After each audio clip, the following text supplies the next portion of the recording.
Magandang balita dahil nagkaroon sila ng kanilang panibagong pagpupulong dahil ang Davao Investors Association at mga miyembro ng Akadim nagkasundo para tulungan ang mga magsasaka sa nasabing lungsod. Ang detalye naman mula sa ating kasamang si Angel Diliera ng PTV Davao. Angel, magandang hapon sa iyo. Magandang hapon sa iyo, Princess Habiba. Uunahin ko muna ang pinakabagong kaganapan. Kagabi lamang ay nabulabog ang lungsod sa dalawang pagsabog ng magkahiwalay na mall, SM City at Gaisano Mall of Davao, ang dalawang nasabugang gusali. Sa Cinema 1 ng SM City, alas 9:03 ng gabi ang pagbomba at sa Cinema 5 naman ng Gaisano Mall of Davao, alas 9:25 ng gabi. Itinatanggi ng management ng SM City ang spekulasyon ng pagbomba at ipinapaliwanag na isa lamang electrical short circuit ang sanhi ng pagsabog. 5 tao ang nasaktan sa insidente. Kumpirmadong isang IED o Improvised Explosive Device ang sumabog sa Gaisano Mall at cellphone ang ginamit sa pagbomba. Ayon naman kay Davao City Senior Superintendent Ronald De La Rosa, nakatanggap sila ng banta 2 araw bago ang pagsabog. Ayon din sa kanya, nagpatawag si Mayor Rodrigo Duterte ng conference sa nangyari kanina lamang alas 6 ng umaga.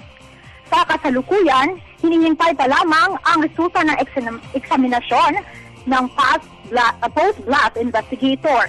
At sa kabilang dako, 8 empleyado sa City Treasury ay inakusahang nagnakaw ng mahigit na 12 milyong piso ayon kay Davao City Treasurer Rodrigo Riola. Ang pinakamataas na ranggo sa inakusahan ay liquidation officer.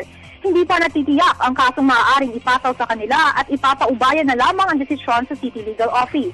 Sa kabilang pag-usapan naman ng Treasury sa lungsod, napataasin ang halaga ng tax collection.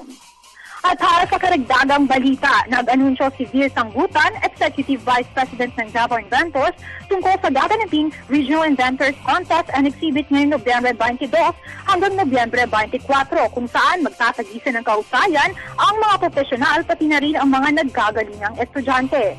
Ang mga imbensyon ay nararapat na mapapakinabangan ng mga magsasaka sa bansa upang mapadali ang kanilang trabaho sa pagpapalay o pagsasaka at pati na rin sa iba't ibang bahagi ng mga suliranin ng bansa.